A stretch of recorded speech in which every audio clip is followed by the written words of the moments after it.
Well, good morning. Oh, somehow I have a knot in Flynn's leash, but I'll undo it. Bear with me a second. Okay. Alright. So it's, oh, what time is it? It is 6:30. 6:30 on Sunday the 31st of July. And it's 59 degrees. Looks like another beautiful day.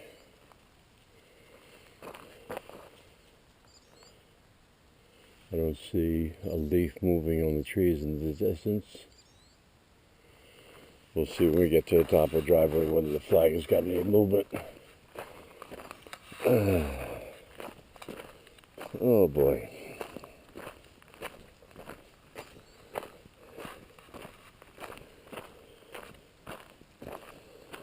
Where do we begin?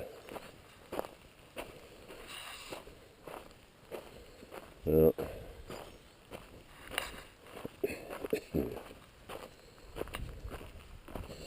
I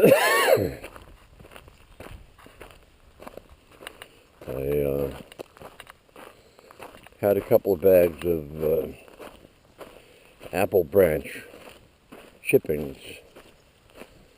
I had pruned some apple trees, and I thought I could take the chippings and save them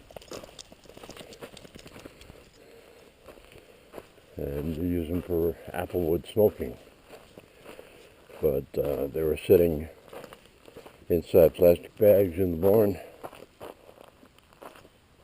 and apparently whatever liquid was in them settled to the bottom of the bag and made a thick black goop, which proceeded to leak out of the plastic. Come on, Flynn, don't eat that.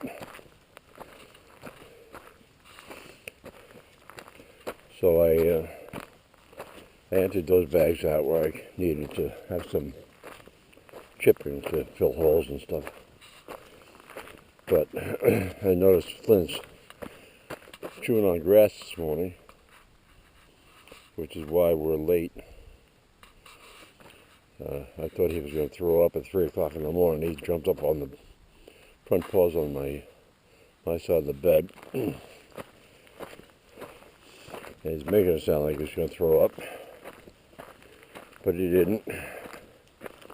But he did succeed in waking me up at 3 o'clock in the morning. Took me a half hour to get back to sleep.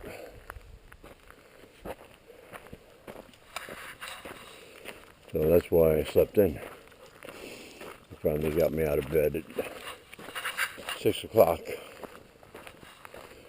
Rita was already up. She's got the coffee made.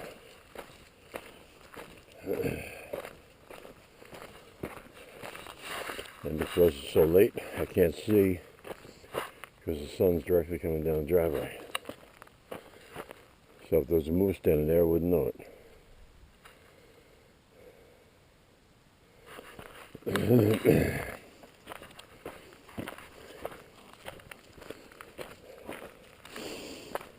After I got rid of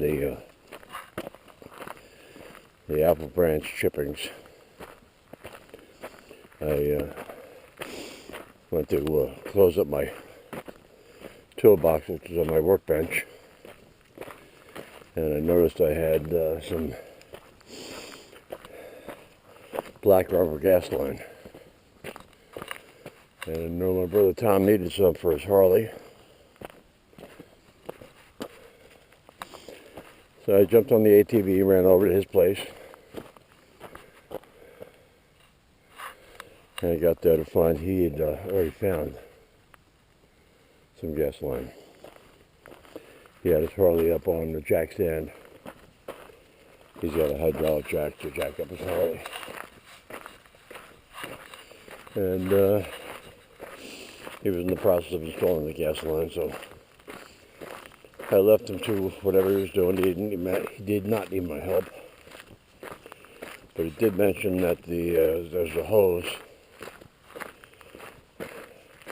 on the bottom of the carburetor that if he let it down in its normal position, it would just run fuel out, which means your float valve is not closing to stop the feeding of fuel from your gas tank into the carburetor. So I went back to the house. I verified that was the problem on YouTube. So I saw a guy who posted a video of that exact scenario. So it looked like a pretty easy fix. The guy already had a carburetor off on his bench, so that's what it looked like, an easy fix. So I sent my brother a text message saying, if you want us to tackle it, we'll do that. And he was out cutting his grass, so by the time he got back, I saw the text. It was 5 o'clock or thereabouts. So he said, come on over, we'll try and do it. So it was a bit of a challenge to get the carburetor off the intake manifold. We saw that there were 2 hex bolts connecting the intake manifold to the engine heads, cylinder heads. So he was going in to get his phone to see if there was a YouTube video on how to take them off, and while he was heading to the house, I reached behind and felt a rubber gasket between the manifold and the carburetor. And I wiggled the carburetor a little bit and started to come off. So it's just held on by the throttle cables, choke cable, fuel lines, and the gasket. So we disconnected the throttle cable from this mount and gave a slight back and forth movement on the carburetor. Came right off. We took the 4 screws out from the bottom of the float bowl, and you could clearly see the carburetor full of dirt, and the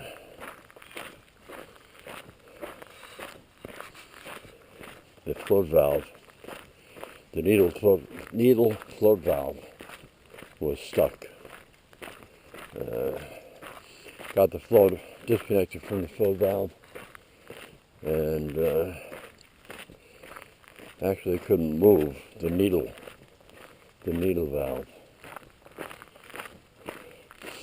So I sprayed it with some WD-40, coaxed it a little bit with some needle nose pliers, back and forth, back and forth. Finally, it broke loose. When I say back and forth, I only even moved it like a millimeter at most, just enough to break whatever seal had been created by sitting there. And was able to get it out. It was covered in varnish.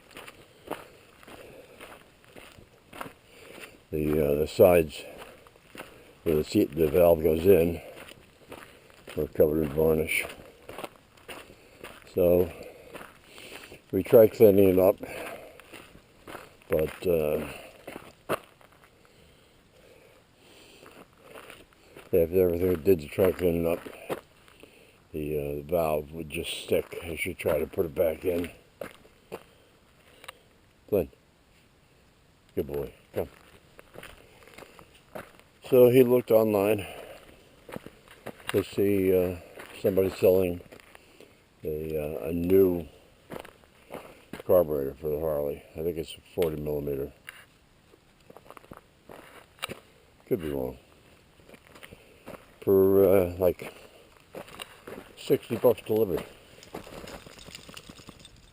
So he was going to buy the carburetor rather than try and screw around and spend $25 for the needle valve and not know whether the housing would create a problem. And the new valve might stick anyway.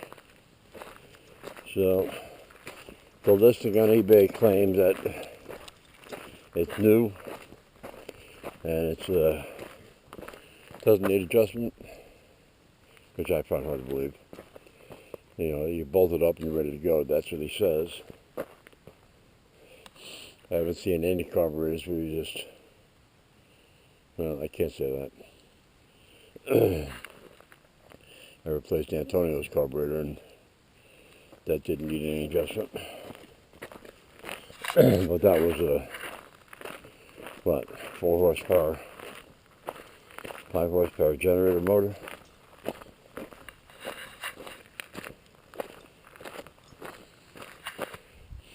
But Kevin did a nice job cutting that grass.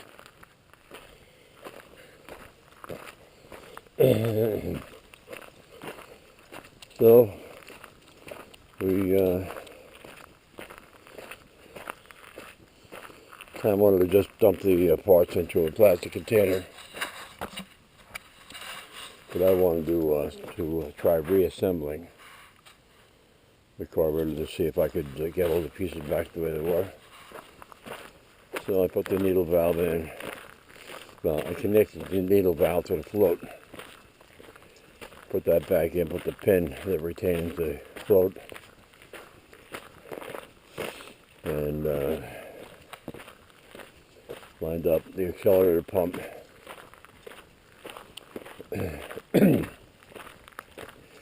And pretty much got it back together. I don't think it would work, but it was just merely for the exercise of reassembling it to see how it worked. I think we got it, but we won't know because we're not going to use it. So we put took the Harley off the jack stand, or the jack, not a jack stand, it's a jack,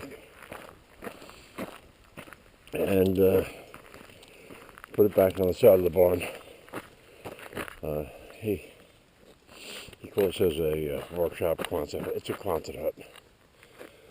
So wheeled it over to the side and put his tools away, and I headed back. Come on, headed home.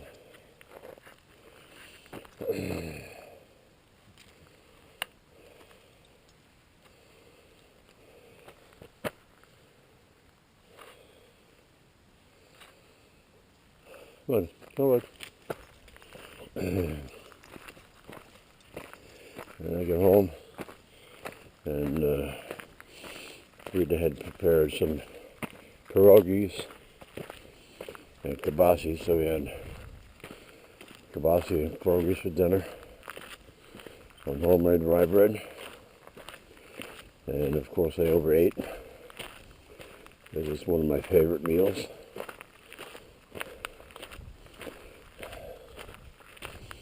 It was not Hillshire Farms kibasi. It was Maple Lane Farms kibasi. So it was not as fatty, more spiced. It's much tastier kibasi. So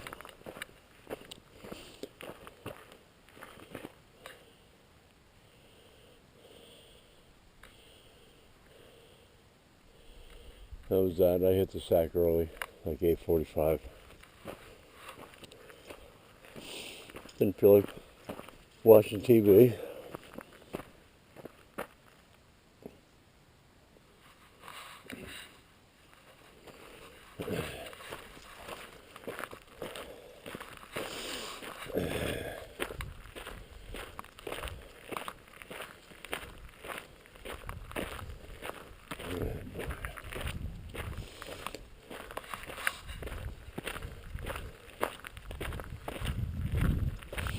So we don't have a plan for today. My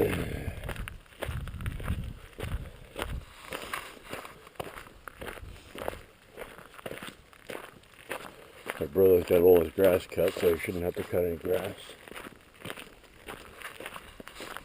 He was going to use a power washer on his X Mark zero-turn mower. I typically use a compressor or a backpack blower. But he says he likes to pressure wash his. To each his own.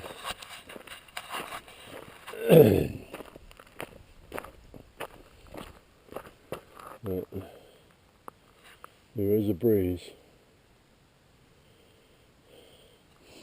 I still have to do something about replacing the flag. Come on, buddy. Flynn.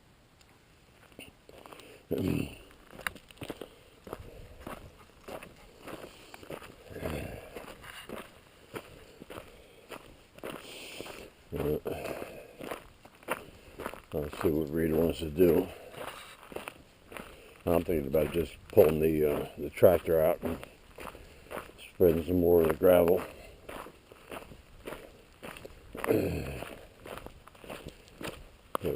Get rid of some of these projectiles.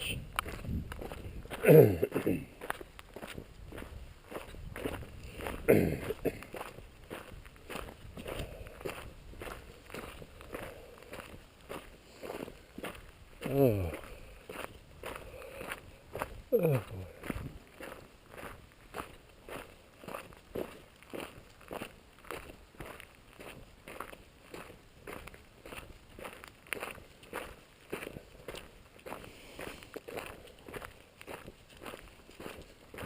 Tomorrow is August 1st, and I have not even started my motorcycle.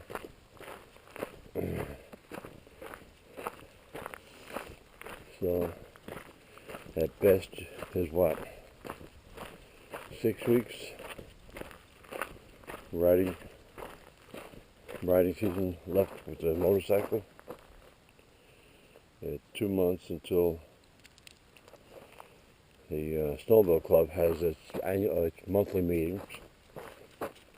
So time is growing short for riding the motorcycle. I wasn't sure whether I should register it and insure it, but I'd rather have it done than to have somebody come by and say, let's go for a ride. I know Tim and his wife Kelly go out on their bikes, but I think they just stick to themselves. I don't know whether Jim White still has a bike.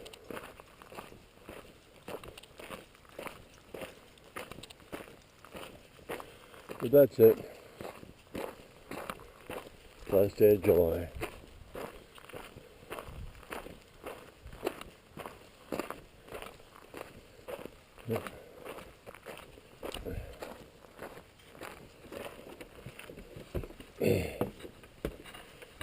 Good. All right, buddy.